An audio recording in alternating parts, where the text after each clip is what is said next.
Welcome to the Michael Shermer Show. I'm your host, Michael Shermer. This episode is brought to you by Wondrium, and especially their new documentary called Solving for Zero.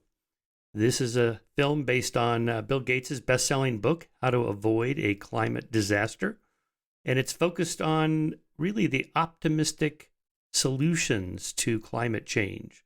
We've all heard the doom and gloom and the apocalyptic doomsayers talking about it's too late, there's nothing we can do. Actually, there's a lot we can do.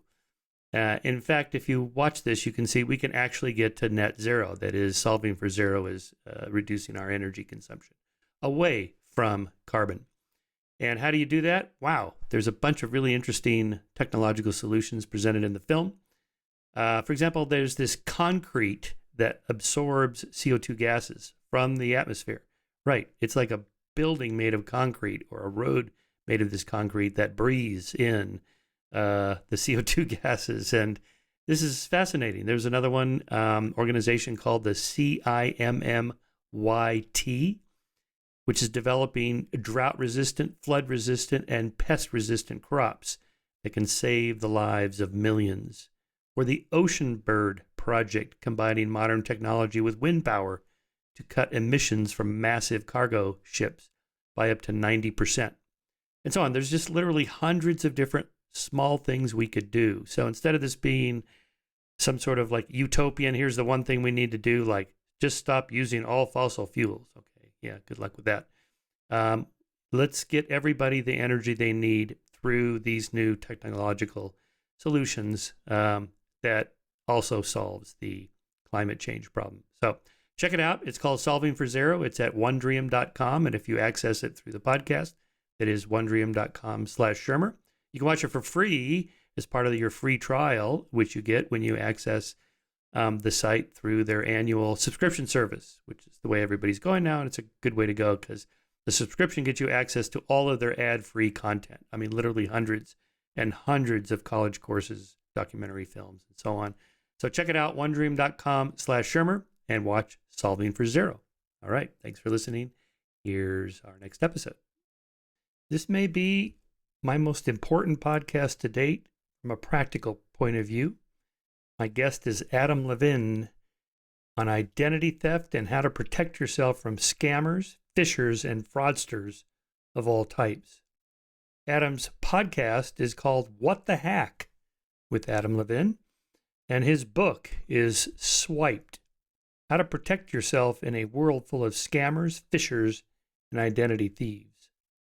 Adam is a consumer advocate with more than 30 years' experience in personal finance, privacy, real estate, and government service. He's a former director of the New Jersey Division of Consumer Affairs and is chairman and founder of Identity Theft 911, or 911.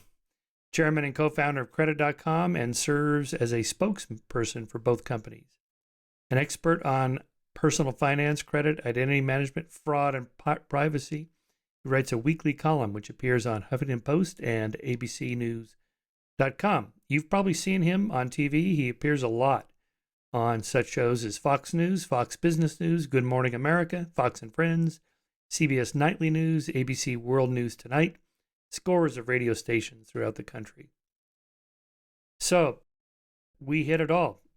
Just to name a few of the kinds of scams that you're likely to be subjected to and perhaps even fall for.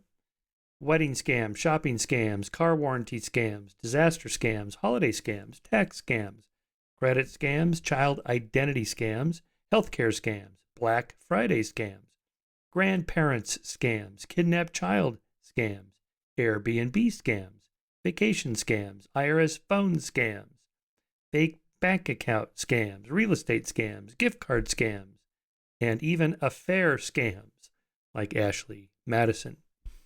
So we go through a lot of these, and the most important message is in the second half of the show, which is what you can do to protect yourself. Of course, the first half of the show is important because you need to know what these things look like, and he gives them to us in detail about what are some of the signs that one of these scams is unfolding before your eyes, and then what to do about it.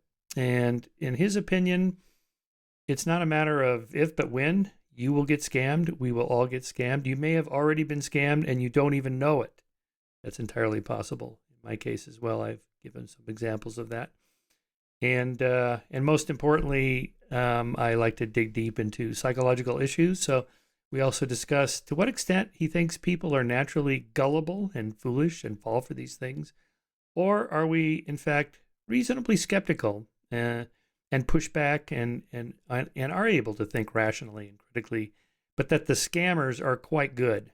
And in fact, I think after our conversation and reading his book and listening to his podcast, it's more the latter. That is to say, a lot of these scams are pretty sophisticated. They go to great lengths to reel people in, and it takes quite an effort on their part, as well as the law of large numbers. That is to say, you have to hit a lot of people before you get some takers. So anyway, I hope you enjoyed this podcast, and as usual, if you appreciate it, to give us some support at skeptic.com/donate. And in general, I just want to thank you all for supporting the podcast, just listening to it. Our numbers are going up every week. We're over 100,000 now and climbing. So that happens because of you passing it along, forwarding it, telling people about it, and so forth is how these numbers increase. So thank you for listening, and I hope you enjoy this episode. All right, Adam Levin, you are Mr. Consumer Advocate for scams here. I'm really happy to have you on the podcast. This could be one of my most important shows ever because it actually affects people's lives directly, financially, personally, and so on. So let's just dive right into it by giving us a little bit of background. Who are you, and how did you get into this whole business of studying phishing and scams and so forth? Well, I'm a Jersey guy, born and raised in New Jersey. Went to college in Palo Alto at Stanford, law school at University of Michigan, back to New Jersey, where I ran for the United States Congress. Lost in the general election back in 1974, became the Consumer Affairs Director for the state of New Jersey in 1977, served until 82, ran for Congress again, almost, but not quite, into real estate development, and then founded a company back in 1993 called Credit.com. We were one of the original online credit educators, advocates, products and service companies. We were so early to the game in those days that we were able to swap an $1,800 hard drive to get the domain Credit.com, and then bought Mortgage.com, the domain, for like $10,000 and sold it in early 2000 to a group out of Florida. Founded in 2003, Identity Theft 911. The core competence of Identity Theft 911 was to actually put people back together again after they had been victims of identity theft. Over the years, morphed into cybersecurity. We went from Identity Theft 911, which terrified our clients, the name, to IDT 911, which made people think that we were a phone company or an alarm company, to then, when we went global, because we were in the US, Canada, the EU, Asia, Malaysia, and Australia, we changed the name to Cyber Scout, and then we were acquired a year ago, March, by Santique, which was a roll-up of a few identity theft companies, and they were acquired just 6 months after that by TransUnion. So that's kind of my story. That's quite a story. Did you ever get be a victim of a scam early on, and that's what motivated you to strike back, or is it more of just an intellectual process, or how do you think about that? Well, no. I think I came to scams as a result of my position as Consumer Affairs Director in New Jersey, that we had thousands of people that suffered pretty much every kind of a scam you could imagine. And it was our job, and we were one of the most powerful consumer agencies in the country, our job to help them get back on their feet and go after the bad guys. And it wasn't our job to figure out who the bad guys were, but once law enforcement working with us in the Attorney General's office, then we would go after them and make sure they paid their fair share and were suitably punished. Is it possible that you were a victim, and me too, and lots of other people listening, and they don't even know it? Like maybe I got dinged for $9.69 on my credit card and wouldn't even notice it. no question that at one point, if not multiple points in our lives, either we have been or are about to, or it's an ongoing process right now, that we're going to become a victim of a whole host of scams. Now, there's everything from the in-person scam, which is people who are gold diggers or trying to find ways to separate you from your money, to people that try to swindle you when you make automobile deals or mess with you when you're doing real estate deals. Or, the list goes on and on.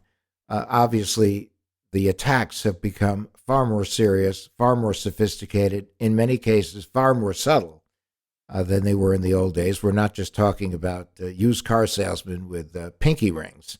We're talking about some very serious, sophisticated, creative, and persistent people from all over the world who have figured out that there's an awful lot of money to be made on the dark side.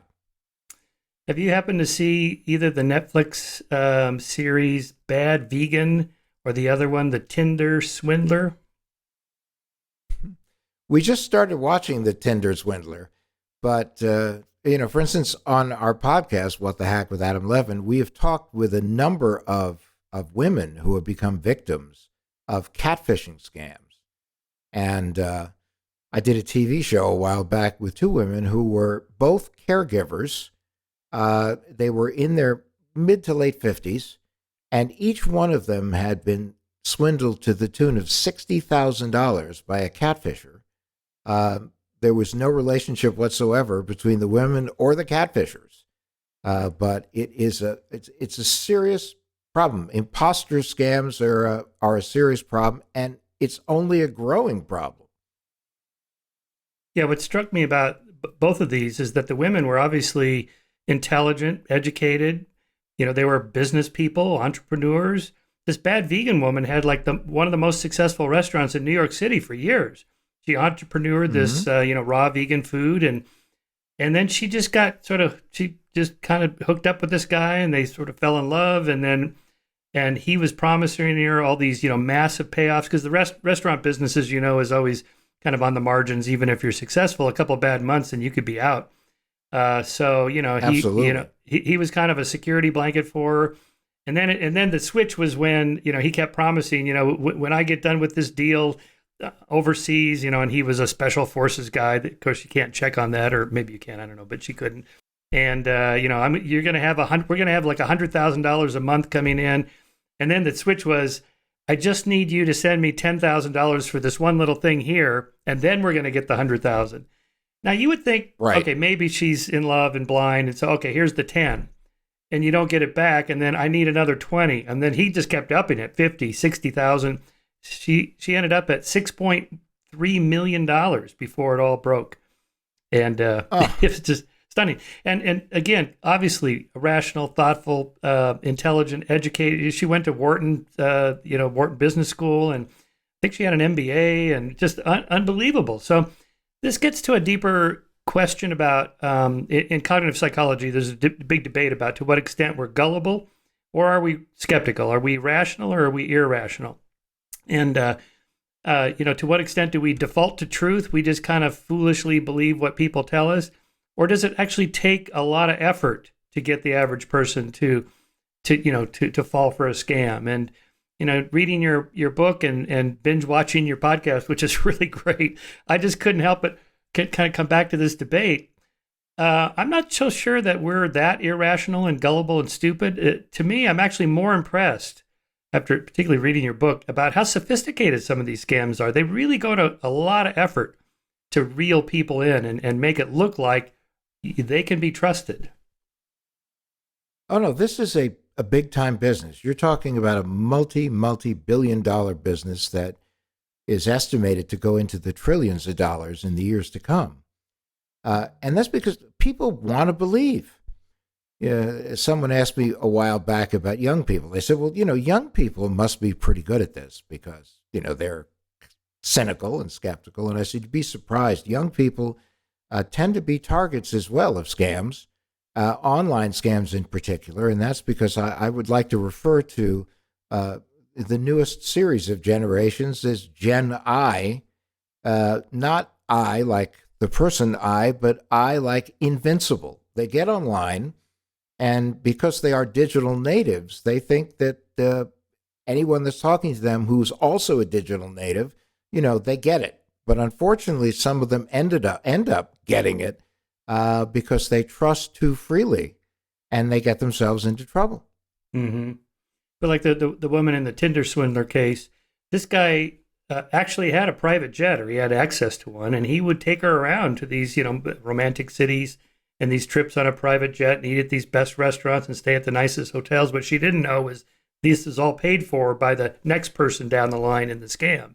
And then she was going to be funding the next person down the line and so on. But, so the initial feedback to that series was, well, these women are so stupid. But I don't think so. I mean, if you're on a date and the guy actually takes you on a private jet and you go to some other country and you stay at a 5-star resort hotel, what are you supposed to think?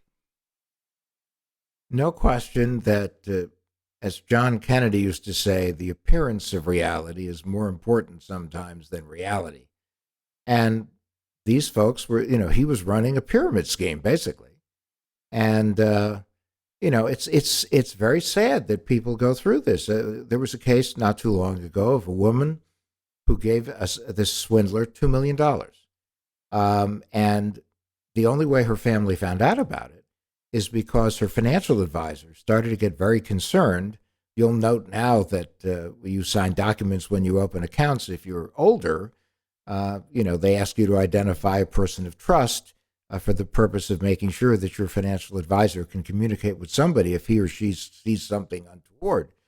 But anyway, this woman was so taken by this catfisher, whom she had never met, that she coughed up the money. The financial advisor notified the family. They launched an investigation, determined it, in fact, was a fraud, brought it to her attention. And her final comment on the subject was, and they never got her money back, was, I realize now that it was a fraud, but I still love him in my heart. And because that's how deeply these people can get to you. Mm-hmm. Well, I suppose if there's women that want to marry the Menendez brothers or date Charlie Manson or whatever, anything is possible if you have enough people. But just to give listeners an idea of the different kind of scams you cover, let me just rattle these off and we can go through them later. Wedding scams, shopping scams, car warranty scams, disaster scams, holiday scams, tax scams, credit scams, child identity scams, healthcare scams, Black Friday scams, grandparent scams, kidnap, child scams, Airbnb scams, vacation scams, sweepstakes scams, IRS phone scams, One Ring scams, Obamacare tax scams, and on and on and on. Again, binge watching your show, which is phenomenal. I just can't help think these people must be pretty smart and sophisticated. They know what they're doing. These are not ne'er-do-well losers living in their parents' basements, just fucking around with people. I mean, they really thought this out. It's a professional business. Well, as an example, there was a story not too long ago about a fellow in Nigeria who was highly respected in his community, an elder of his church, but yet he led one of the most successful phishing rings. And what they would do is they would get into email systems, and they were looking always for money that was going to be wired as part of a wire transfer, whether it was for a closing or something else. And as the email would be sent, they were able to actually change the wiring instructions in transit. Oh, wow. So you're talking about really sophisticated people, regardless of where they're from. Everyone keeps talking about Russia, Russia, Russia. But the fact of the matter is that, you just saw in the past few days, a company, Okta, which is an authentication company, had an alleged incident that was caused by a third-party contractor. And this person was in a position to change the passwords, to reset. He couldn't see passwords, but he could reset them. And a group out of Latin America called Lapsus. And these are folks that nobody ever heard of, like a few months ago. And they have allegedly gotten into NVIDIA, Microsoft, Samsung, and gotten some access to some of the code, the source code. And now through this subcontractor, it's argued that they got into Okta. So you have a situation where there are very, very sophisticated people out there, and they come from everywhere, whether it's Iran, China, North Korea, Russia. As a matter of fact, in North Korea, some people think there's a line item in their budget for money generated by ransomware attacks because they need to fund their nuclear development program somehow, and they've been suffering under economic sanctions.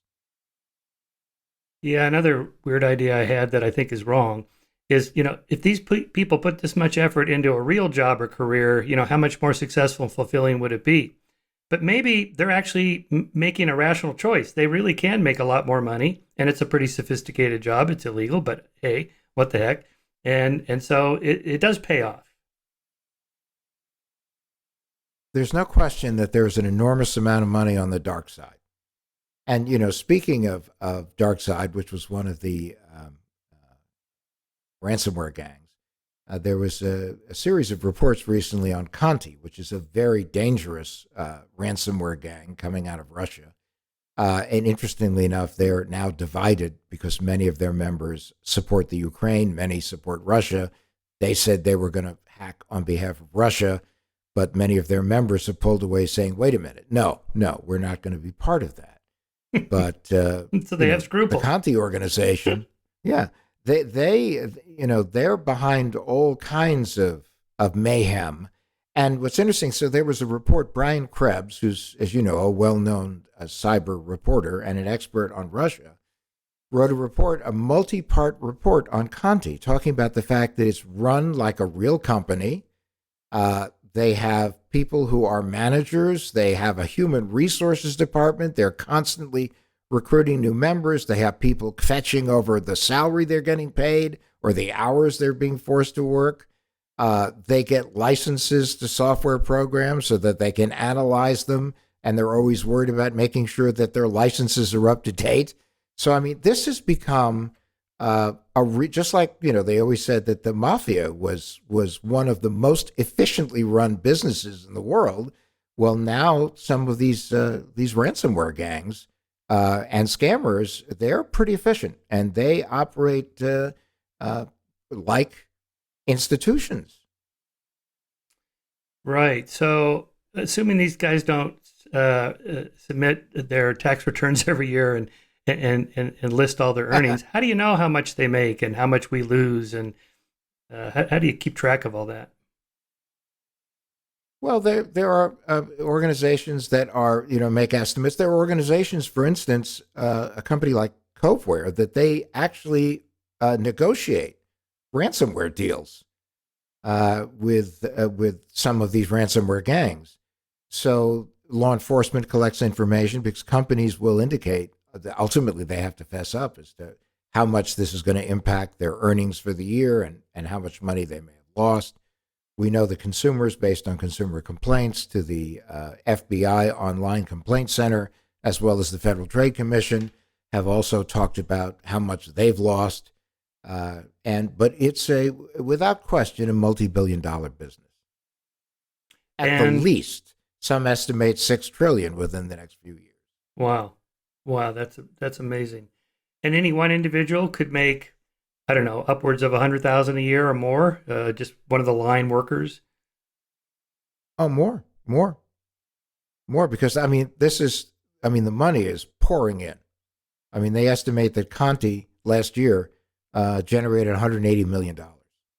Cool. And now, there's a new game in town. They do ransomware as service, which is where someone will develop malware, and then they will, through the dark web, notify potential licensees or licensors exactly what they've got, and then they help them tweak it just a little bit to make it different from other types of ransomware, and then they get a cut. So it's like, think of them as a digital pharmaceutical company. They're getting the piece of the action. So in a way, there's sort of a game theoretic logic to it. I could make $100,000 a year as a plumber, or I get a college degree and that cost me $250,000, and maybe 20 years down the line, I've paid off my student loan and I'm making $250,000 a year, but it's sort of questionable. And then one of your guys comes along and says, "Hey, look, you can make $100,000 a month if you come join us." And it's like, well, okay, that sounds pretty good. And tax free. Yeah. Yeah. So I guess what I'm asking, in other words, we tend to think of these as criminal elements. They they're psychopaths. They have no morality. Maybe it's more of a rational choice thing. It could be a rational choice for people. It could be the only choice for certain people. And then you have situations where you're arrested because you've been hacking, and the government says you're now working for us, and it depends upon which government says that and what they want you to do in order to pay your debt to society or pay your debt into their coffers. So you have that going on. And, that's why the watchwords now, in the old days, as Ronald Reagan said, trust but verify.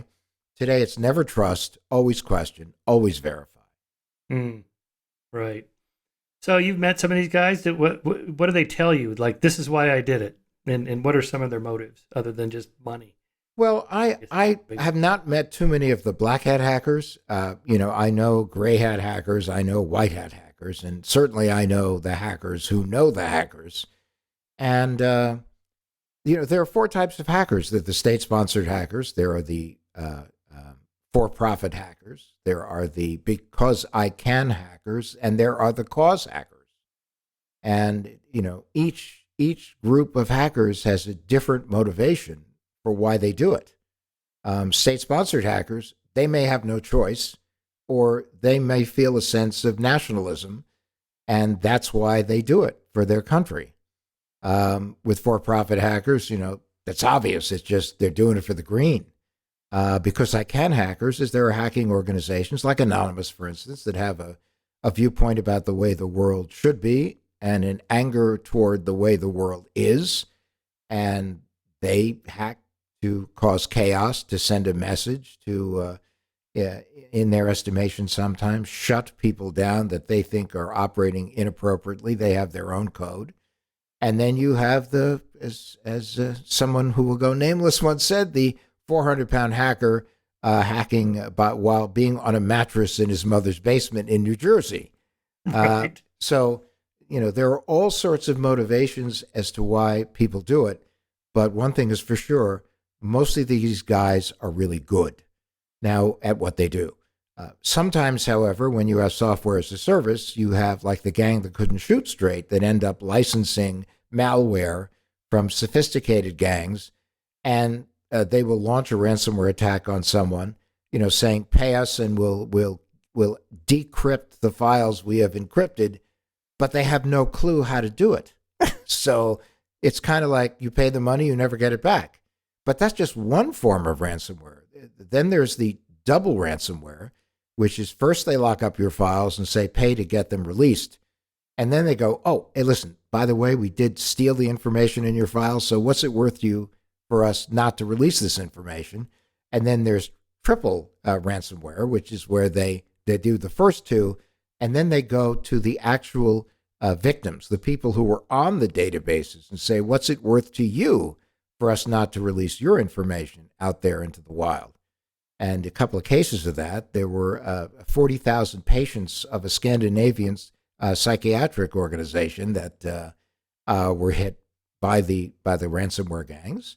And then there was a plastic surgeon in Beverly Hills who had a very large clientele who they became compromised, and the hackers went to the individual patients and said, what's it worth to you that we don't release pre-op and post-op photographs? So these would have been probably celebrities who have to care about that sort of thing. Yeah. Correct. Right. Okay, let me ask just a dumb question. So when one of these emails comes through, or I get the spam call, why can't I turn that over to the police and they just track where that number came from, and they go over there and there's the guys in the warehouse and they bust in and arrest them all? Why can't they track those people? Oh, would it only be that simple? The problem is that a lot of these organizations operate beyond the jurisdiction of the United States. In some cases, they are shielded by a government that is a hostile government to the United States, or the government in that particular country is looking to share in the profits of those exploits. So it's complicated, there are some hackers that work domestically, but most of them are coming out of Eastern Europe and now Latin America, Asia. Sometimes countries will agree to work with us and they will arrest people, and sometimes they'll even extradite people as a swap for some of their hackers that we have in our custody. But in general, it's just very difficult to get to this. We have had cases recently where there's been success. You saw the case where the FBI was able to claw back $3.6 billion in stolen Bitcoin from two people who were operating in the U.S. who were trying to launder Bitcoin. It's not so easy to launder $3.6 billion of anything, and they got sloppy and they got caught. But it's tough, and it's normally when you fall for things like this, especially if you wire money somewhere or buy gift cards. It's always amazing to me that someone gets a call from the IRS that tells them that you owe us, but you can pay us in iTunes cards. It's like, what? But people, when they hear IRS, they go into brain lock, they become terrified, and whatever this person is telling them they need to do, they do. I have an acquaintance who this happened to her. She actually owed the IRS money at the time, and they were kind of pressing her. They were sending her letters and so on. So when that call came in, she panicked, and before you know it, she's driving down to the Starbucks to get gift cards, and so it's just when you say it, it's like, come on, how could anybody fall for that? But I don't know if this was luck on their part or if they had a list of people that owed the IRS and they were targeting them because they would then be more nervous or what. Well, remember, they did at one point hack into the IRS transcript site, which had a million tax returns. And so that would give people a clue as to not only the personal identifiable information of the victims, but also what their status was with the Internal Revenue Service. So, they get in there. I mean, you have W-2 scams where they'll hack into company sites where W-2 information is available. Because employees can go in and check out the W-2 and make whatever changes they need to in terms of income. But they get into those sites. I mean, the truth of the matter is, look, with the amount of information that's out there already, we're talking about just thousands upon thousands of breaches with billions of files worldwide. I mean, just the Equifax breach alone, 150 million Americans had their credit reports and pretty much all their personal information out there in the wild because of that breach. So we're living in a world where breaches have become the third certainty in life behind death and taxes. Simple as that. So you almost have to assume your information is out there. So the question isn't if, but when. And oftentimes, the only reason why you haven't been a victim yet is they haven't gotten around to you yet because they have an inventory of so many people that they can go after. And the other thing that is so important for people to understand is, a lot of people will go, I'm just a regular person. Who cares about me, really? Or a little company goes, we're just a little company. We're in the machine tool business. That's all. Why would anyone want us? So when you look in the mirror, you see you. When they look in the mirror, they see Sharon Stone, Jay-Z, Beyonce, The Rock, because we all have what they want. We have data, we have financial information, and many times it has nothing to do with us, which could be an ego killer, but it has to do with who we know, who we're related to, or where we work. Example of this, nobody walked through the front door of Target when it was breached. They breached a HVAC subcontractor that had access into Target because they were monitoring the chilling systems in Target. And the hackers got into the subcontractor and then laterally went over into Target, got into their point of sale system, and ultimately went laterally into their databases and then started moving data out, but in no more than chunks that the Target security guys would look at and go, well, this seems to be normal exfiltration as to how we move our data around. Unfortunately, it was the bad guys. But again, it wasn't straight into their front door. It was through the side door based on hacking somebody who then worked for that company. Yeah, but back to your machine shop guy. Yeah, he's a little guy, but I bet he could come up with $10,000 if he had to, because his business was going to be shut down because you hacked him. And if you have a million victims at $10,000 a piece, that adds up to real money. No question that they do that. The fact is, though, that they're more interested now in what they consider one-to-many, like go into an Okta because they have access to thousands of companies, or when the SolarWinds hack occurred, it was, again, wanting to get access into thousands of organizations because they were using this platform and they were updating their systems. So, excuse me. So as a result, that's what they're looking for. The number of ransomware attacks increases by the year, but they're becoming much more targeted. And for many hackers, it's getting easier to target. Why? First of all, social media. And secondly, think of organizations like LinkedIn.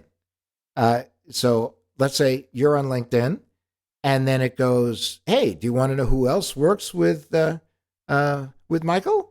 And then they will go to and they will see all these other people who work in the same place Michael works, and they say, oh, now what I know is if I get into their systems, I can then make it look like I'm this person communicating with this person, because then I can get them to let me into deeper, darker, more secret areas of the organization, or at the very least, I probably get them to wire money to me. Yeah, I had an instant like that where I'm not sure how they got it, but one of my editors was on a trip. I knew he was on a trip. And then I got an email from him saying, hey, here I am. I'm on my trip and I've lost my wallet and yada, yada, yada. Can you wire me some money or give me your credit card? And, Sure. For a moment, I thought, oh, my gosh, yeah, of course, poor so-and-so, and I want to help. And then it's like, wait a minute.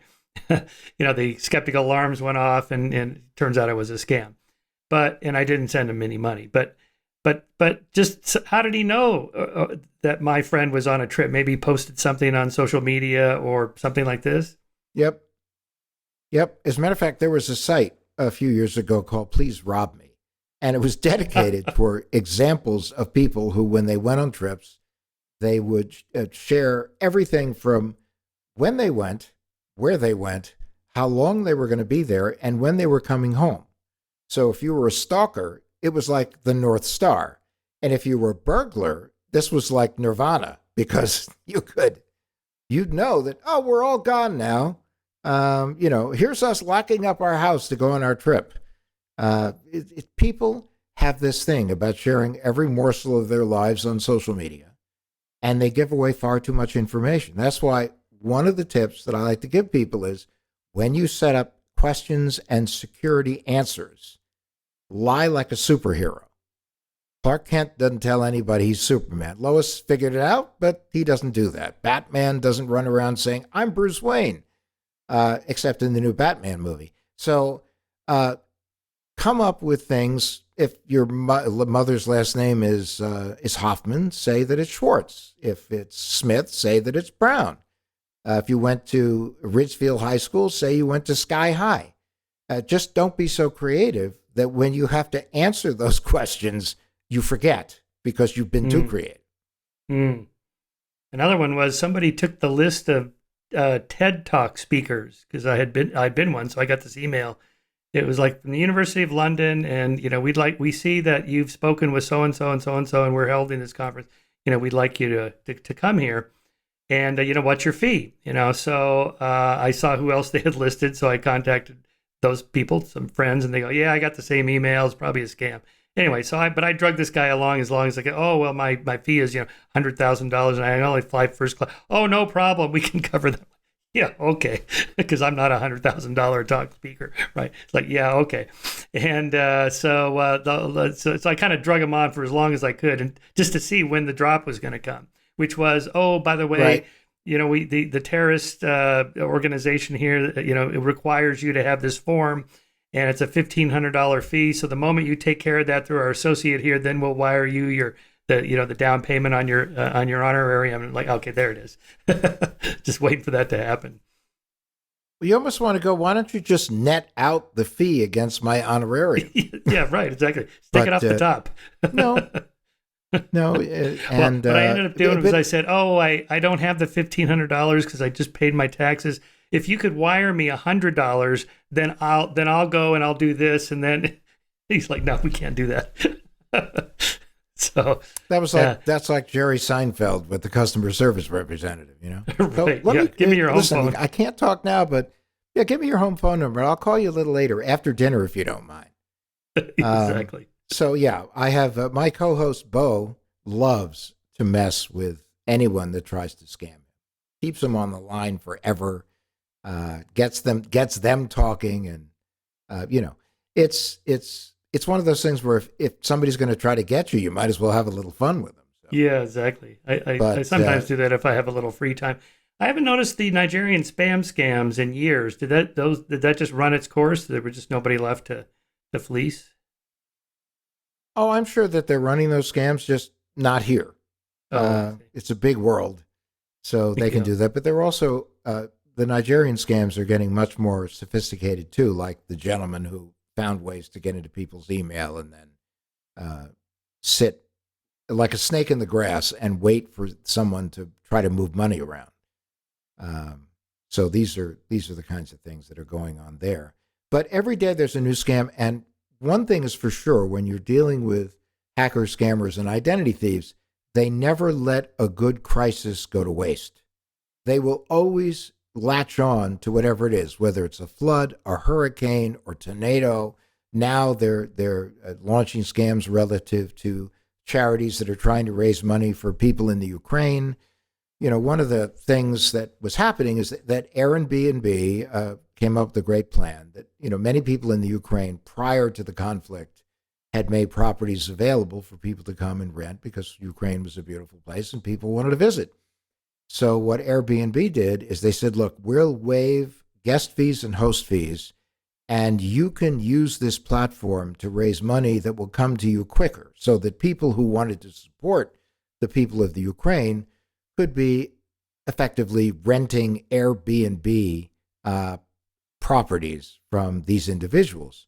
And that was the nice part of it. The bad part of it is that scammers figured out, this is what they're doing, and they started launching fake listings. And Airbnb has been pretty good about rooting out things, but there were so many scammers that were into this that it's almost tough to be able to catch every single one of them. And there's almost only so much capability that Airbnb has. So again, if you got a good crisis, we got a good scam. Right. Another Seinfeld episode when George launched the Human Fund to raise money. And then, of course, it was humorous. But so after a disaster, there'll be something like the Human Fund pops up in my screen and you give $100 to help these poor people. And I want to. How do I know that's not a real charity? Who has time to look those things up? How do you do that? Well, what you do is, I always like to say, if you don't want remorse, go to the source. So there are organizations like Charity Navigator that will vet charities and give them reviews and direct you to the legitimate charities that are raising money for whatever the particular cause is.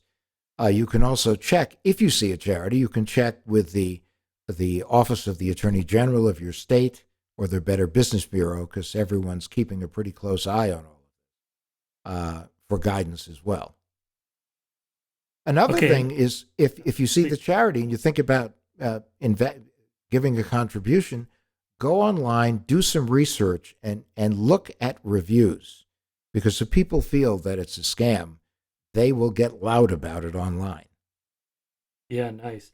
Yeah, I noticed a new one popping up the last, I don't know, a year or so is the a car mortgage or car warranty violation. I probably had 50 calls. How did they get my cell phone number, by the way?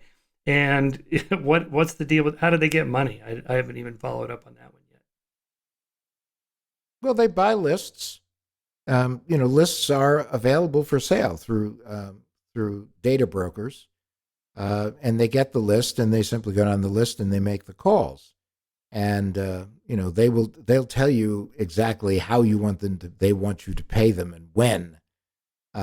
I've gotten calls on car warranties, and I said, I don't have that kind of car. So therefore, you must have the wrong person.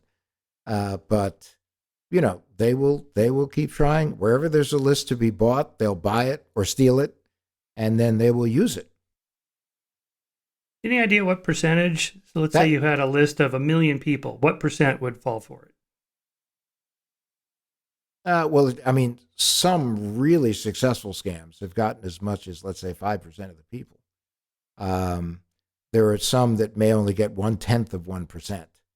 But to them, hey, that's more money than they had the day before. And the effort that was required was just making a few phone calls or having a computer do the dialing and then say, well, if you're interested in this, press 1 now. So now they know if someone presses a number, they got a live one. So they look to do it that way.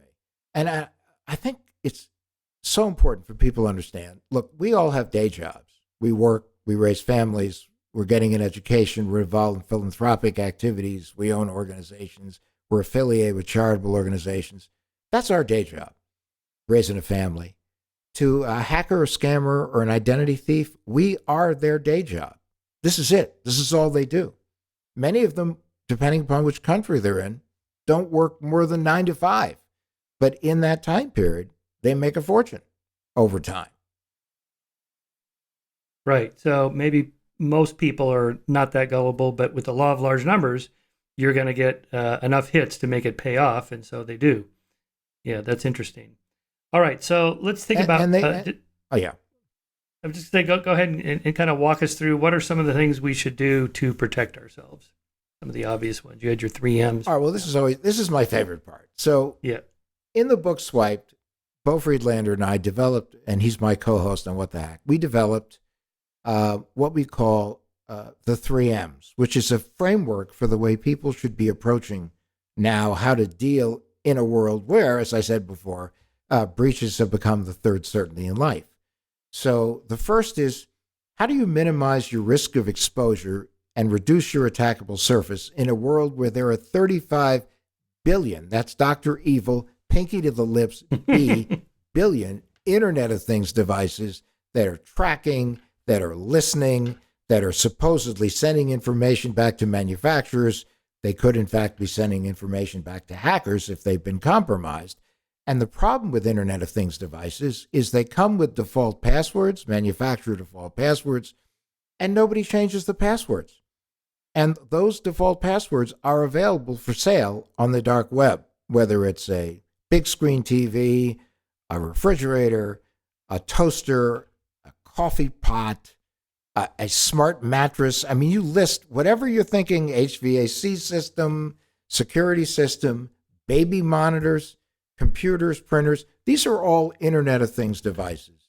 And when they were created, and even as they're being produced today, the focus is on make it work. Just make it work. And security is not really part of the initial conversation.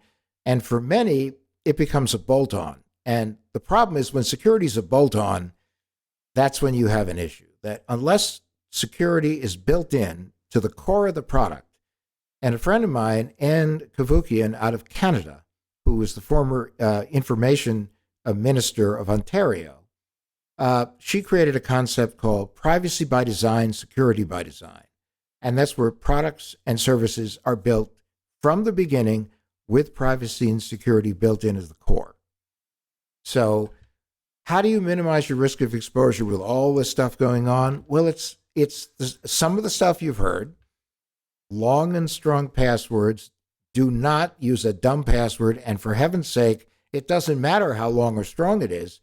Don't share it across your universe of websites. Because if one account gets hacked and you're using the same password, and I don't care how complicated or indecipherable it may be, it is now a discovered password. And hackers will try to brute force into every account they can imagine this kind of information. And if you want to find out, for instance, how badly you've been exposed, go to a website called Have I Been Pawned? But it's PWNED. HaveIBeenPawned.com. And you will see there the where your email address and arguably your password, because they tend to go together, where they were exposed on which websites, as well as where your phone number was exposed. And in many cases, they'll tell you how many times that your password and email address were exposed. And, for years, we've been told, and it's true, that your Social Security number was your unique identifier. What people are missing, though, is that your phone now has become the ubiquitous identifier, because nobody changes their phone number. Why would you? It's portable. And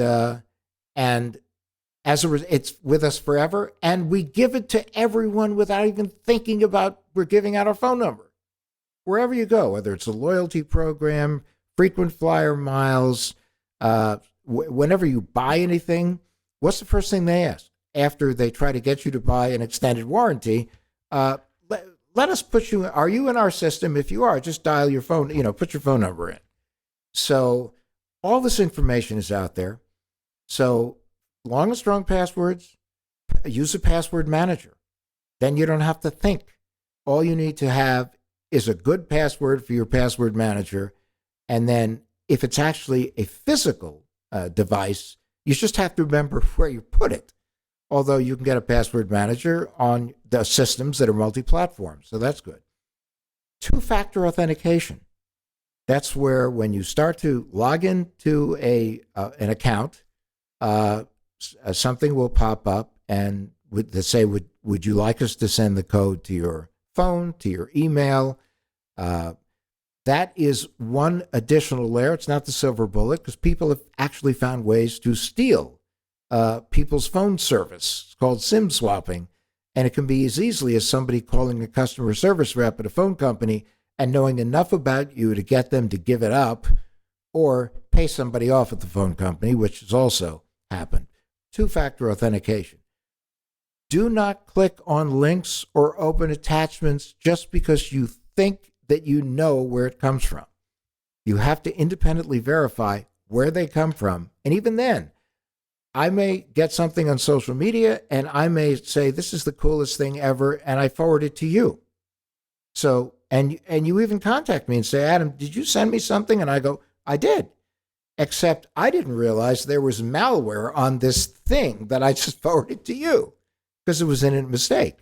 So really be careful about clicking links, opening attachments. Go directly to the source of whatever it is, and do it yourself on a secure website. Don't download every single app that comes in your direction. There are very specific app stores. You have Apple, which is the most secure. Then you have the Google Play Store, which is a little bit less secure, but still more secure than anything else. And, just don't start downloading apps from everywhere, because oftentimes they're fraudulent apps and they're designed to put something on the device you've downloaded the app onto, or to steal information or get access to your contact list. So just don't do that. Also, freeze your credit. It's free. And what this means is that once you've frozen your credit, no one, including you, can get access to your credit for the purpose of opening a new account or verifying yourself somewhere unless it's been thawed. And it's free. And people should do it. Also, shred. People always joke about shredding, but the truth of the matter is, don't underestimate the humble shredder, especially if you deal with a lot of paperwork that has sensitive information on it. Just don't use a ribbon cut shredder, because if anyone has seen the movie Argo, they know what someone hopped up on meth can do by simply taping it together. So you use a confetti shredder. So that's the first M. The second M, a little shorter, monitor. How do you monitor? Get your credit report, read it. Don't just say, I got my credit report, and put it in a file. You need to look at it, and you need particularly to pay attention to what you didn't do. And if you see something, say something. Contact the fraud department of the credit reporting agency immediately. Also sign up for what's called transaction alerts that you can get from your bank or your credit card company that notify you anytime there's activity in your account. And the reason why you want to do this is millions of credit and debit cards are sold online on the dark web by many different categories, one of which is zip code.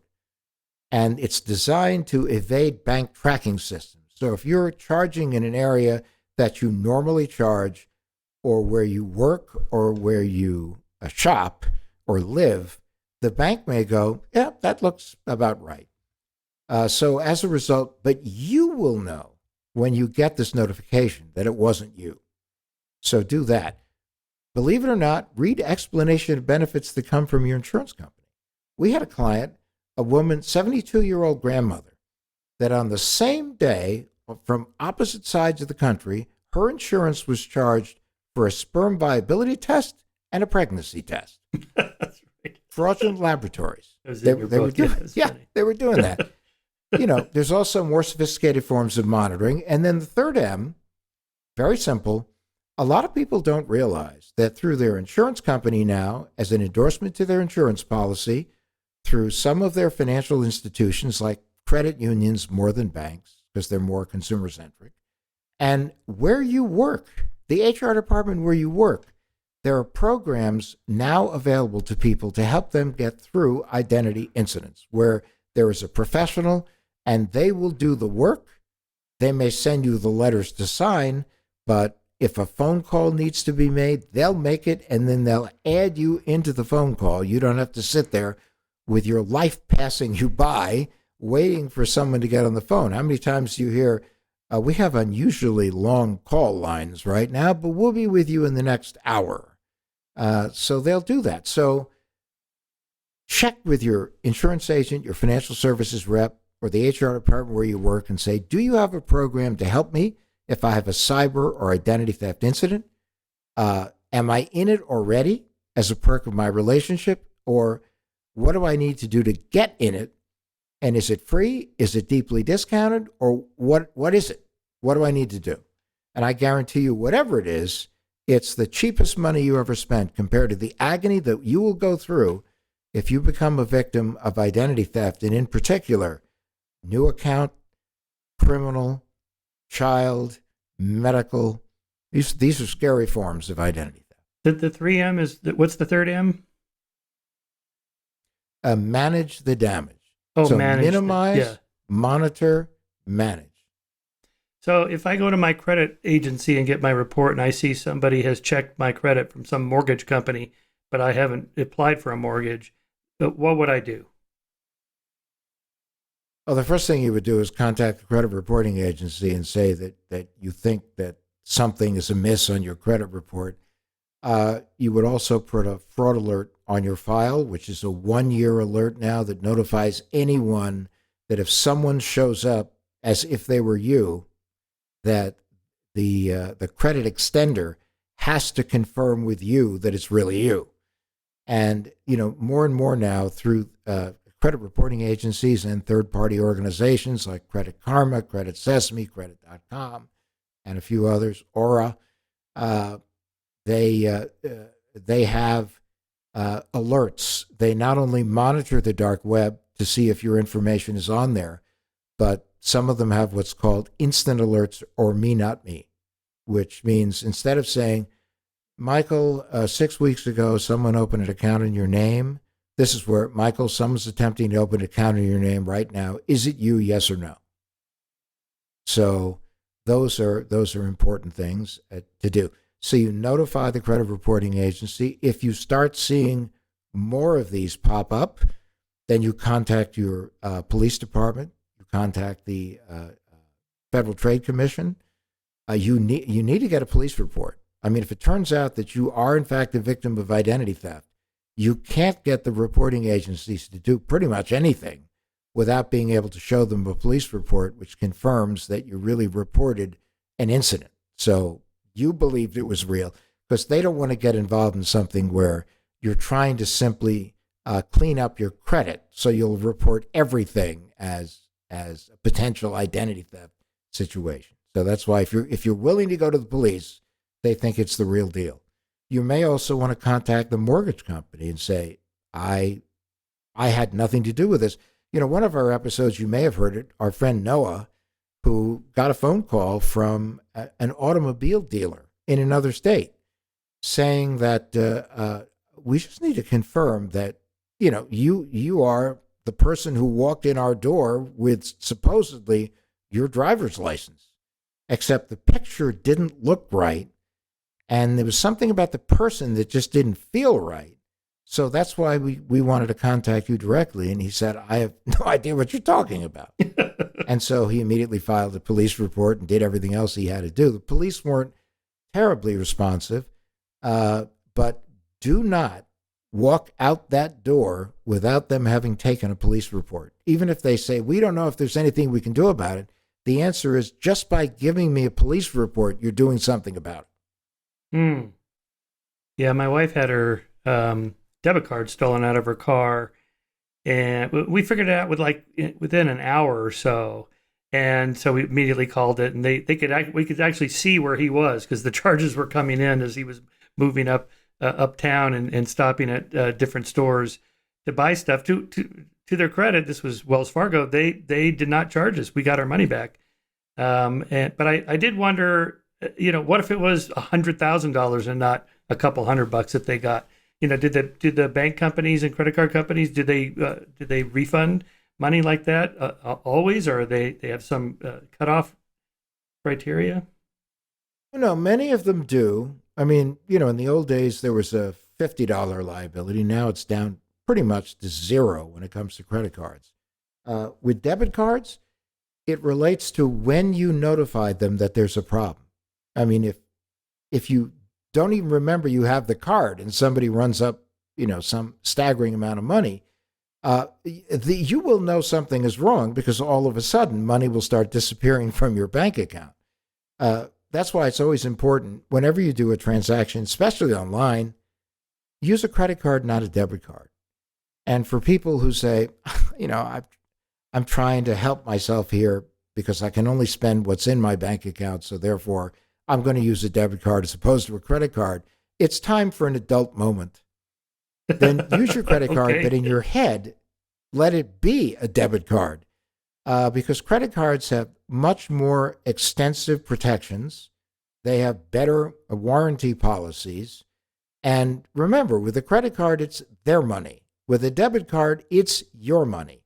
And even if the bank agrees to give you back your money, it could take several days for them to conduct an investigation and be satisfied that you really are reporting a fraudulent event as opposed to you're just trying to get out of, paying some bills. Remember that moment a few years ago when Mark Zuckerberg had, he might have been testifying, I don't remember where this was, but he had a piece of tape covering the camera lens on his laptop because he was worried about getting hacked. And so is that your spies in the home category of just, they're invading us everywhere? How do they do that? Yeah. I mean, and they can get in your home, again, through your Internet of Things devices. They can, we've had stories of people who all of a sudden someone was screaming at their child through a baby monitor. We've had people where crazy story. All of a sudden their heat or air conditioning was turned all the way up and they had nothing to do with it, or their lights went off, or depending upon how smart their home was, the locks suddenly locked. These are all things out of like a Scream movie, but these things can happen. And something just as simple as I have a cover on this, just bam, slid my cover over, and now you can't watch me. There was several stories that came out many years ago about a Russian hacking organization that got into 77,000 homes around the world, and people had no idea that they were the stars of their own reality show, whether they were in the shower or getting dressed in their room or in the living room or engaged in some fun time, whatever it was. And suddenly, smile, you're on candid camera. It's oftentimes the simple things like changing passwords on Internet of Things devices, like having camera covers, like changing the password on the router that comes into your home. All of these are points of vulnerability. Being careful about what you save on your computer or not. Because if someone gets into your network at home, for whatever reason they got in, or because somebody clicked on the wrong link, wouldn't it be better to have all your tax information on an encrypted thumb drive that you put in the safe in your home, or at least hide, as opposed to having it sitting on your computer where anyone who gets access to your computer gets access to all your sensitive data? All right, let's just hit a few of these more popular ones. We're coming up on April 15th here next month, and it's tax time. If I'm due a refund, how would somebody get that instead of me, or how do those scams work? Well, the way the scam works is that someone using your information files a fake tax return before you do. And that means they've got your social security number, your date of birth, your address, your name. And that's a problem. That's what's happening to more and more people. How do you find out? You attempt to file your tax return and you're blocked, or your refund never shows up. Now, of course, that could be just the result of what's happened in the past year with the IRS, as they were so understaffed and overloaded, and with COVID, so many people operated from home, and therefore they only came into the office, let's say, 1 day a week, and that's when they did their work. That's why the IRS is backed up. But in general, once the IRS is functioning, if you don't get a refund within a reasonable period of time, you need to pick up the phone and ask why. It could also be that you get a notification from the IRS that someone using your social security number has gotten a job, and the income from that job is being reported to you. So they're telling you, you woefully underreported your income. The only problem was that wasn't your income. As far as they were concerned, that was your social security number's income. So that falls back on you. Now, in older days, if you were a victim of identity theft and the IRS felt comfortable that that was a reality, they would give you a PIN number that no return could be filed without that specific PIN number. However, today, based on the ubiquity of tax scams, everybody on a date certain, and I'm not familiar with that specific date, but everyone can get a PIN number from the IRS for their tax return. So everyone should go to the IRS website, and it will give you instructions, but everyone should get a PIN number. You're kind of naked without it now, because for scammers in particular, the old days, the way people made money is they were doing drug deals under street lamps in the middle of the night, where they could get killed, they could get arrested, they would get prosecuted because the police had somebody. Today, someone can just steal all of this personal identifiable information, go to a motel, put on bunny slippers, put their feet up on the coffee table, and just simply file fake tax returns. Now, the IRS has gotten much better with its filtering systems, where they can, for instance, notice that all of these tax returns are coming out of one address, and all the refunds are designated to go to that one address. So the IRS got a lot tighter. So what did the criminals do? They then went to the state taxing authorities and tried to get into them, and they didn't have all that much luck, because now there's a compact between the state taxing authorities, the Internal Revenue Service, tax software providers, and also organizations of tax preparers. And everyone's on the lookout. That still doesn't mean that someone who's your accountant or your tax preparation expert doesn't get themselves hacked because they think they got a notice from the IRS that involves their professional practice, when in fact it came from a hacker. But that's why everybody is stepping up their game and becoming more alert to it, because we were talking about hundreds of billions of dollars. And in the same vein, hackers were also convincing people to file, actually not convincing, they were filing fake unemployment compensation claims and getting it during the pandemic, which was terrible. There was hundreds of billions of dollars that went walkabout. I know my sister-in-law was contacted by 2 states, one, Colorado, where she lives, and one, Ohio, asking her to confirm some information because someone was attempting to get unemployment compensation in her name and she was working.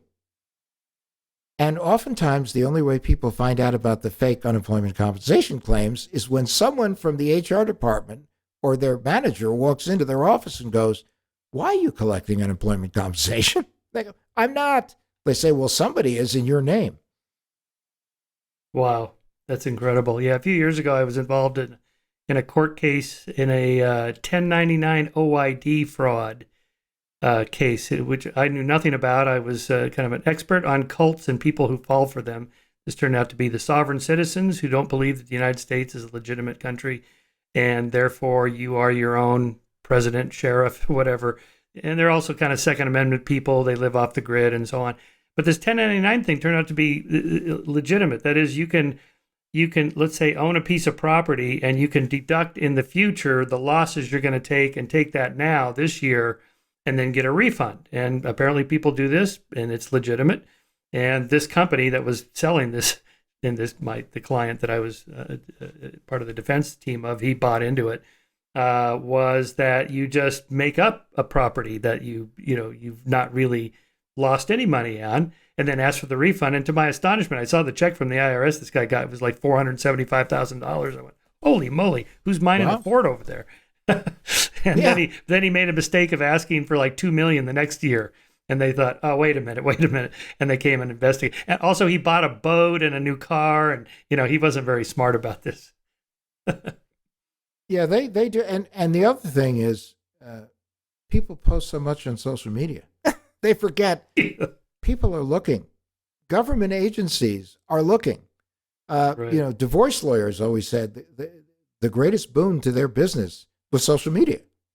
When someone right. goes, I have no money, I'm being destroyed, whatever, and then they look on social media, they're skiing in Zermatt and they're vacationing in the Caribbean, and they're doing that. The same with the workers' compensation lawyers. Also, if you claim that you're injured as a result of a situation, a disability or whatever, and they see pictures of you, shooting the rapids on the Colorado River right. when you have a back right. issue, they kind of wonder, what's this person actually doing? But there are many event-specific scams, and they are at different times of the year, and they relate to everything, and you would mention them, but like IRS scams, you will get a phone call from someone claiming they're from the IRS. They will tell you that you're deficient, you owe them money, but they can help you because they're there for you.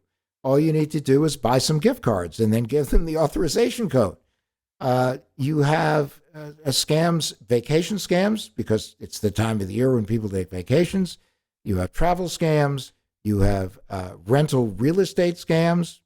That happens generally most of the year, but in particular, right around vacation times when people are looking to rent vacation properties. You will have certainly Black Friday scams, Christmas-related scams, Valentine's Day scams. There you get the combination of both the catfishing as well as, buy this fabulous diamond for the person you love. Sharing is caring, and gifting is the most wonderful form of love that you can demonstrate. So that's why you always have to be on the lookout. Again, they never let a good holiday, a good time of the year, or a good disaster to go untested. So the Valentine one, how does that work? How do they get your money? Well, Valentine's Day is really, those are they could be a fake flower company. They could be a fake jewelry company where you order online. That's why, again, go to the source. Don't click on links. It could be a legitimate company where they put a code on the website of that company where you check out, and it's called e-skimming. And you put in your credit card information, and the company gets it, but the scammer also gets it. It's transmitted to the scammer. So now they have your credit card information and whatever other personal information you had to enter at the time you were doing the transaction. So, they will do that. And of course, on Valentine's Day, it's all the romance scams, which really, really heat up around Valentine's Day as well. This is where somebody develops a relationship with somebody online and ends up sending them money? Yeah, what happens is they come on to you really strong. And within hours, if not just a couple days, all of a sudden they want you to have their child. They want to have your child.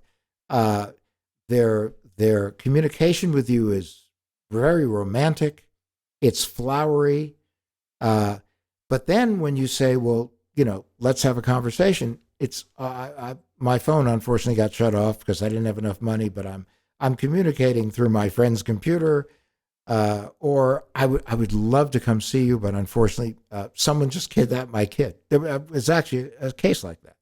And I really need money for like the ransom. It's like, are you kidding me? We had a few people on the show that they were talking about. One fell in love with someone who had a profile on LinkedIn as an extremely successful doctor, and said that he had gone overseas. That's always gone overseas. That's kind of a magic phrase. Gone overseas. He was opening a clinic in the Middle East, and that his equipment got held up at customs. And if she could only help him with $30,000, that would be great. And she went, no. And then he came back again.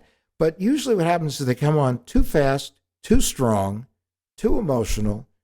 They always have some kind of crisis.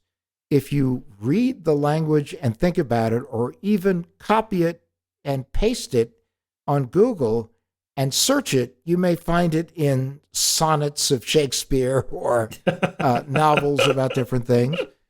You may also find it in connection with other things that are going on. They can never meet. It's always a problem. Can't meet. And they always have an issue that they need you to help them with. Or what they'll do is they'll get you to send them compromising photographs. And they'll send you some too, except it's really not theirs. And you send it to them. And now when you say, I'm sorry, I know this is a fraud. I'm not going to fall for it anymore. But they go, do you remember this picture you sent me? Well, how would you like it if this picture were released on social media? And people go into a panic and they cave in for it. So, the romance scams are presenting yourself as someone you're not, and for the purpose of gaining the affections of another person, and then using that connection to exploit them. There was even, talking about never let a good disaster go untested. There was a mother-daughter team operating out of Colorado that would approach women or men, depending upon whatever, as if they were lonely soldiers deployed in Afghanistan and Iraq. And if you could only send them a present, send them some money so they had extra money to spend at the PX, or even, boy, I really want to come home and I want to visit my family, and can you help me? Forget the fact that the military will transport you home, depending upon what your situation is. Forget all of that. But they pulled people's heartstrings and they stole over $1 million from people. Wow. So that's what's going on here with the grandchild kidnapping scam, right? They somehow track down grandparents and say your grandchild is being held ransom. Well, they do it a couple ways. And my former mother-in-law actually was someone tried to scam her based on the fact that my stepdaughter was in a car accident in Philadelphia where she wasn't. And first someone called, and what they do is they don't exactly tell you. Then they start by saying, Grandma. And what happens is that the grandparent will utter a name. And now they use that name. Now they got a name. So they use the name and they say, listen, we have terrible news. Your grandchild was involved in an automobile accident. Is she okay? Yes. But she rear-ended somebody and she's now in custody. And in 5 minutes, someone who is with a bail bondsman is going to call you because they need money to get her out of jail.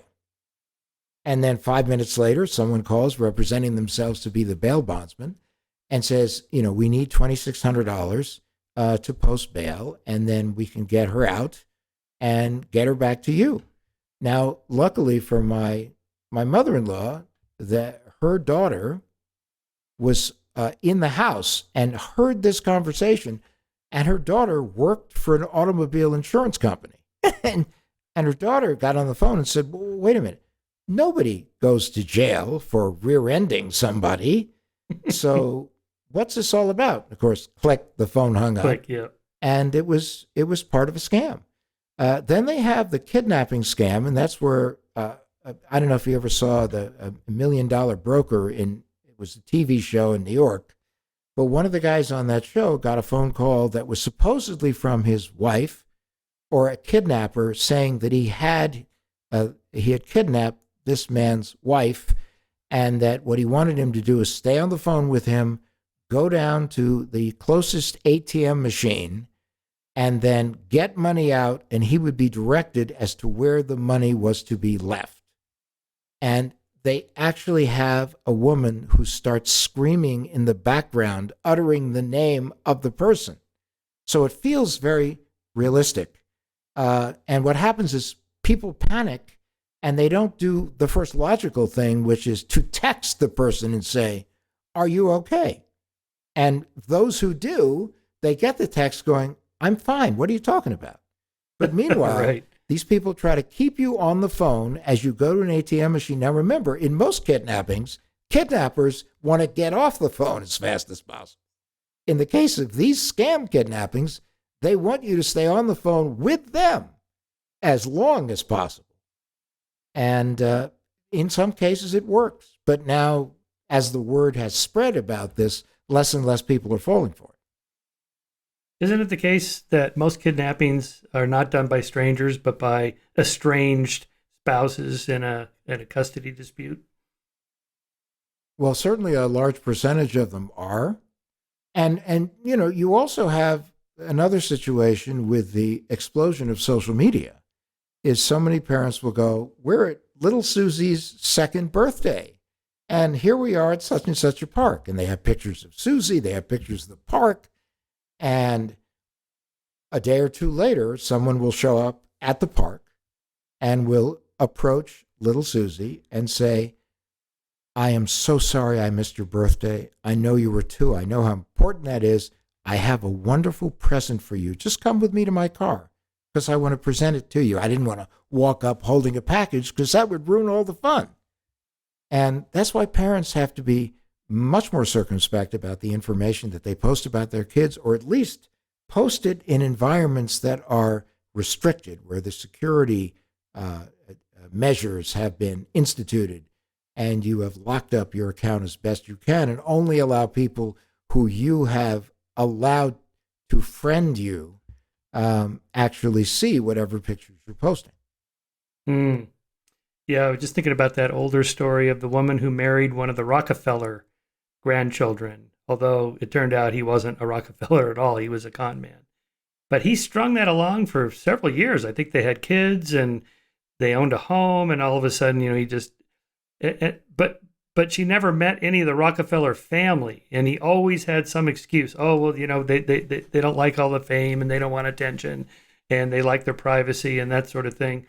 And again, you just can't help but wonder, at some point, don't you just realize, it's a signal detection problem. How do I know, oops, I've been scammed? And then I was thinking when I was reading your book that, there's this cognitive bias called the sunk cost fallacy, where, the further down into the rabbit hole you are, a bad marriage, a bad business, a bad war, it's hard to pull out because you've already sunk so much cost into it. You want to get it back out. And that was the case, I think, with this woman, the bad vegan woman. She had already given this guy hundreds of thousands of dollars, and she was just thinking, well, just one more, and then I'm finally going to get it back so I don't feel so terrible. And it just never ended. They ended up on the lam. They were just running from the law, and they finally found him in a hotel room. And she famously was eating a pizza as a vegan, but apparently that was not the case. But anyways, I thought that was a funny bit of the story. That's why it's called the bad vegan. But I think that sunk cost, I don't want to, if I admit it and cut it off, I'm never going to get my money back. But maybe I can reel him back in a little bit, something like that.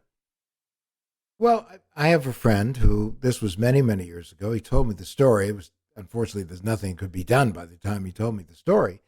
But he had, through another friend, been turned on to a diamond deal. And it was probably blood diamonds, but a diamond deal where his contact had somebody that he had worked with for many years who had relationships in Africa, and that they were bringing huge stones out and they were making an insane amount of money. And so they started getting 10,000 and 15,000, 20,000 out of them. And the one guy never showed up, always had a reason. And then one day he was told, I have great news. Our guy in Africa is coming over. He's coming to Kennedy Airport, and you're going to be able to meet him. We're going to set up a lunch in New York City, and you're going to be able to meet him. And my friend got all excited and got revved up, and then all of a sudden, guy never showed up. At the end of the day, he was taken for something like $600,000. $600,000. Because again, as you said, he got way too deep. He wanted to believe because he desperately needed the money back. And it's in those moments of desperation that you get yourself further into a hole. And at some point, the music stops and there's no chair for you. Right. Are those losses tax deductible on future income earnings that you can then kind of sort of recoup indirectly? Yeah, there is a fraud loss deduction, but you have to be able to actually prove the fraud to the IRS, and then you will get a deduction for it. Yeah. Yeah, because I lost money in an investment of a internet company that, I had hopes, like everybody does, that, when this goes IPO and, I bought 500,000 shares at a penny a share or whatever it was, and then it sells for $1 a share, $10 a share when it goes to its internet, to its public offering and all that. But it never worked out. I mean, I actually went and saw the company. There were people working there. There was a guy I knew that I invested with who had given money to the Skeptic Society. And I thought, okay, he's trustworthy. And on and on and on. And I, to this day, I'm not 100% sure that it wasn't just a bad business deal and the company went bankrupt. Or if I got conned, I'm not 100% sure. It was tens of thousands of dollars. I did get to take it off my taxes for the next several years, which helped, I guess. But again, back to where we began, it's possible people have gotten scammed and they don't actually know that that's what it was. No, that's entirely true. And at least, you do have the fraud loss opportunity, again, if you can prove it. The other thing, and this is part of the reason why we created the podcast, is so many people are embarrassed about what happened that they don't want to tell anybody. When people get really used horribly through catfishing scams, they never tell their family. Or if a senior citizen falls for any one of a number of scams directed at senior citizens because they believe that seniors don't want to tell people about it because they feel in some way it's an indication that they're not all there. Well, I'm a senior citizen, and I can tell you, you have to talk to people about it. First of all, it's cathartic to talk to people about it. And secondly, you may be able to get help that you don't realize. Even if it's just a fraud loss, it softens the blow of what's been a horrible experience. And, by conversation, you can kind of talk it through, work it out, get past it. But if you hold it inside, don't tell anybody, you're ashamed, it only just makes you feel worse and worse about yourself, which is one of the terrible things about identity theft. When identity theft first became recognized as a problem, it was the business was the victim. Somebody may have stolen your money or your information and used it to open accounts at a business that ended up never being paid for. But it was always you were guilty until proven innocent, and the business was the victim. Over the years, it has changed to the point now where victims are recognized as victims, as opposed to collateral damage to a real victim. And incidentally, all those stores carry insurance anyway. And many of them don't even do investigations depending upon the size of whatever the fraud is. because their attitude is the effort that it would take for us to launch an investigation into an individual situation, unless they can prove something on a mass scale, isn't worth it. So we'll just simply file an insurance claim. To my listeners who have elderly parents, do you recommend that you monitor your parents' finances, or how do you approach them? It seems like an embarrassing question. Dad, I'm afraid you're going to get conned, so can I check your bank account every day or something? What are your recommendations to prevent that kind of? Well, what you could do is there are programs available now, and they're household programs. So if let's say your parents are living with you, anyone living under your roof, under several programs that are offered by insurance companies, but it has to be an identity theft endorsement. But if it is, they're covered. That their problem will be handled. They'll have a fraud expert that'll work with them. That'll work with the family. I mean, what you have to say is, look, identity theft it's when, not if. I mean, it's going to happen to all of us. So get past the concept that it's embarrassing. The second thing is understand that an identity theft could have household implications. If you become a victim of identity theft, it could impact your spouse. And if the two of you are elderly, that puts more of a stress and strain on the kids that are taking care of you. And so therefore, it's important that everyone have level setting and be part of the process, because this is one of those things where we're all in it together. As the CEO of Microsoft said a few years ago, it would have been nice if businesses and government did better, and consumers as well. But we all have a shared responsibility that we have to be there to protect ourselves. Because if we protect ourselves, we're protecting our family. If we protect our family, we could be protecting our businesses. If we protect our business, we are protecting the society. And some of these scams and things could become national security issues. So, getting involved, getting things early, having everybody on the same page, this is all part of how you protect the family and how you protect future generations. And that's the way you have to present it to your parents or your grandparents. Yeah. Yeah, that you wrote about the Sony hack. That was a state sponsor. That was North Korea, right, if I recall? Yeah, North Korea was very upset about the... that movie making fun of Kim Jong-un, right? Absolutely. Right. The Interview or whatever, which was, wasn't really that funny a movie, but they certainly were pretty offended by it. Some people had originally thought that it was an employee of the company that was angry at the company. But if you want to talk about really being economically raped, the Sony hack, because in their case, all of this very, very proprietary information, including contracts and even movies and things like that, scripts were getting out. Now, one positive side effect of it is when salaries came out, suddenly that gave further impetus to the drive in Hollywood that women should receive equal pay for equal work. So there was a positive that came out of that. That's funny, yeah. And for them, it was just a punishment for the movie. For someone like Russia, it probably has more geopolitical implications. I was just thinking about the personal attacks, like on Ashley Madison, when that story broke, hacking that affair site, where I wasn't sure what the motive was, other than let's just post all the names of these guys that are cheating on their spouses. Apparently, it was mostly guys. And wasn't there something like 90% of the accounts were all men, and most of the female accounts were bots anyway? Yep, that came out. The other thing with Ashley Madison is there were let's say the public statement relative to why they were hacked had to do with the fact that people would pay them to leave the site and have their information deleted. And they found out that they paid, but it was never deleted. So, someone said, is it possible it was 2 or 3 people who were so angry about the fact that their information was still there that they said, well, if I'm going down, everyone else is going down with me. some people said it was based on moral grounds, and this is, a cause hacking.